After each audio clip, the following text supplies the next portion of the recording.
They just don't go away. Jeff Jarrett, as you guys know, former son of Jerry Jarrett.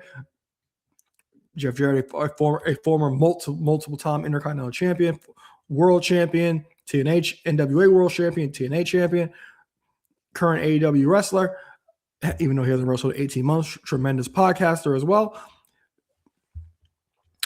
He was once the owner of TNA, and if anybody has watched it, I would love to hear what you guys have to say about this, because I've not watched Dark Side of the Ring in a long time.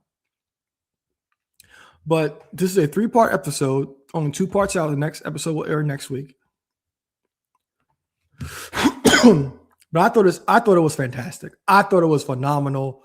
I thought they touched on a lot of things. Dixie is not in these episodes, but I thought they did a great job of breaking down everything from Jeff Jarrett's perspective, and even the upbringing of TNA. I remember watching TNA. I remember the first episode came on because I was still living in New York at the time, and I was still in school when the first episode came out, because New York school ends later. So I remember watching it on the hot box. If you know, you know. I remember watching on the hot box and watching guys that, you know, I know from WWE, but I don't see them anymore. I'm not hip to like, WWE released them, they're the contract stuff. I'm not hip to that. I'm a kid. I'm not hip to that. So I'm seeing a lot of familiar faces. And I'm also seeing familiar faces from WCW who weren't brought over from the buyout. Like I saw AJ Styles. Like, okay, I know him. Elix Skipper, I know him. Where they've been. This is where they've been this whole time. So I saw that. I'm like, okay, I like this. And they did a great job showing them building continuously to become what they would be. And I'm not sure if anybody was around or really watching, but about 2006 to like maybe 8, before like Hogan and them came in and Dixie got involved, TNA was pretty much must-watch television. They had the weird spot on a Saturday night, especially like for me, like when I was home at night, it was 10, 11 o'clock night spot. TNA was on. And it's like, okay, wrestling's on, and it did not look bad. The presentation was up to par. It did not look bad. And then a lot of people, like diehards, would say maybe they're better than WWE.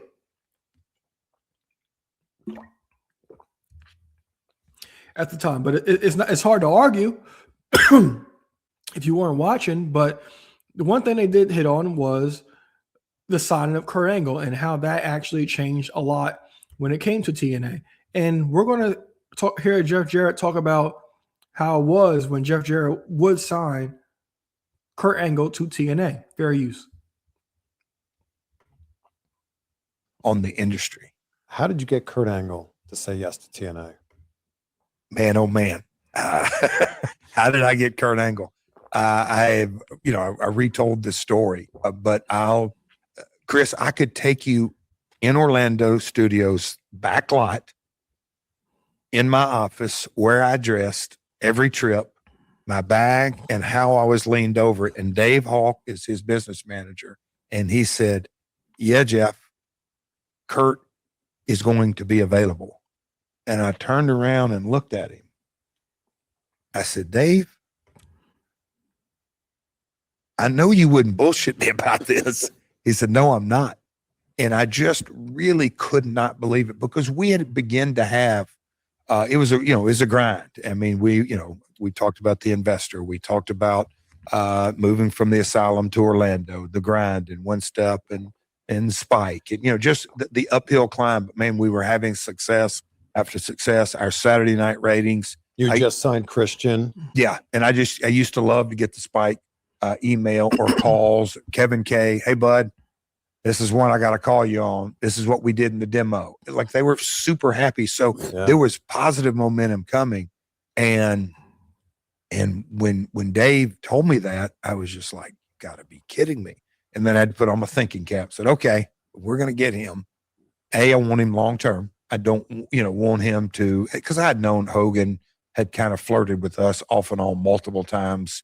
And I get it. I've been a talent. I get, hey, man, if I can use TNA as a leverage to get Vince to up my dollars, I'm going to do it. I didn't fault anybody.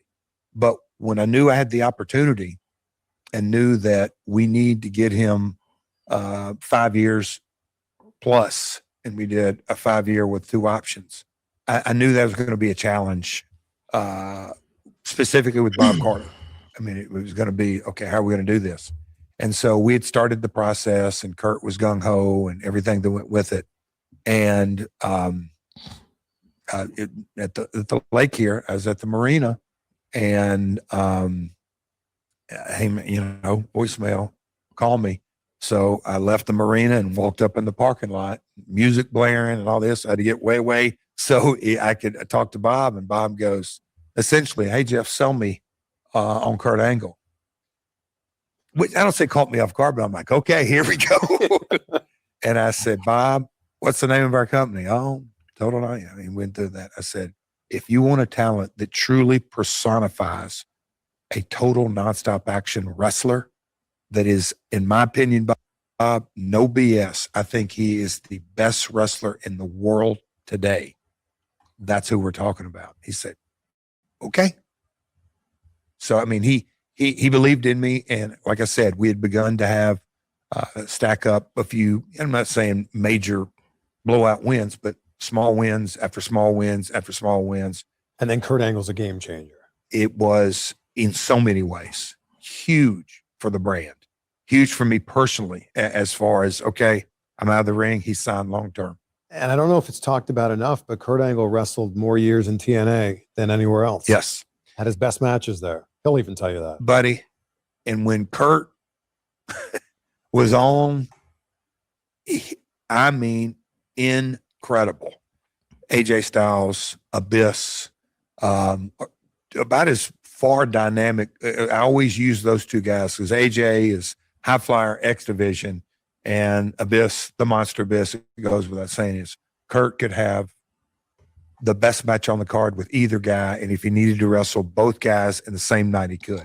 Unbelievable cardio conditioning. And so, yeah, Kurt took our brand at the right time. And again, timing's everything. We had this guy that was on a winning streak named Samoa Joe, and that was being built into this killer. And he arrived on, there were so many positives that went into it. Me and Sting. That was a big deal. Samoa Joe was one of the most talked about wrestlers in the world in TNA at that time. And he was definitely a big deal. And that first interaction between Kurt Angle, Samoa Joe, and Kurt Angle's debut is definitely a must watch if anybody has never seen it. That match built for months at Bound for Glory. And I was going through with my wife's personal situation. I knew that, okay, I need to figure something out from my personal life that we knew we were switching the belt to Sting at Bound for Glory. But in the middle of that whole storyline arc, here comes this Kurt Angle opportunity. And then we make Kurt the special enforcer of that match. So he was on the scene when Sting won the title. It was a really magical, not just night, a magical time in TNA. We've talked a lot about TNA, but you're still doing this. You're still wrestling now. You're in phenomenal shape. Jeff Jarrett on how they signed Kurt Angle in TNA. And like I said, TNA was one of those things that one of those companies, like they're still around, and they were doing many good things that fell under the radar. In the Dark Side of the Ring, you'll see some of the knockouts on the Dark Side on the episode, Awesome Kong specifically. And I'm glad they put emphasis on the fact that the knockouts, they were main eventing. The knockouts were a focal point of the show before the whole women's revolution thing started. We've come a long way from an in-ring perspective, but TNA was not shy about putting spotlight on the knockouts at all. And also he talked about it was some of his little wins, and some of his wins came at the expense of signing people like Christian Cage. Christian Cage, he was Christian in WWE. He leaves WWE in 2005, heads over to TNA, becomes the NWA World Champion, and was a focal point in the growth of TNA on Spike TV. And after that, they got Sting, as he noted, and after that, they got Booker T. Scott Steiner came in the Dark Side of the Ring. You will hear them talking about when Dixie Carter would eventually take over, and Dixie Carter would sign WWE guys, and Jim Cornette would classify them as people who were just looking for a free vacation, well, a paid vacation. So definitely something I highly recommend everybody watching is part 1 and 2, Dark Side of the Ring, the battle for TNA, because it's also available for free on the Vice YouTube channel. And before I move on from topics, I do want to talk about this as well. This is Dixie Carter. They do a great job detailing Dixie Carter interaction. You know, she was a part of the company, but nobody really knew where her family came from, and nobody knew about her family being lucrative and how they're like millionaires. And they discuss later on, as she gets more power, as her family takes over, she becomes more power, and greed takes over. Greed. And it's a very interesting thing to hear. And one of the big plot twists was the fact of her not knowing that Jeff and Karen Jarrett were an item, because Karen Jarrett, ex-wife of Kurt Angle, she tells a story that when Kurt came into TNA, they were put on a facade but they had already been separated. They were put on a facade that they were the perfect family because Kurt Angle had just been released from WWE, and he needed to put on this whole thing of being the quote unquote perfect family. And Karen Jarrett went along with it, but they were already separated in 2006 when Kurt Angle would debut in TNA.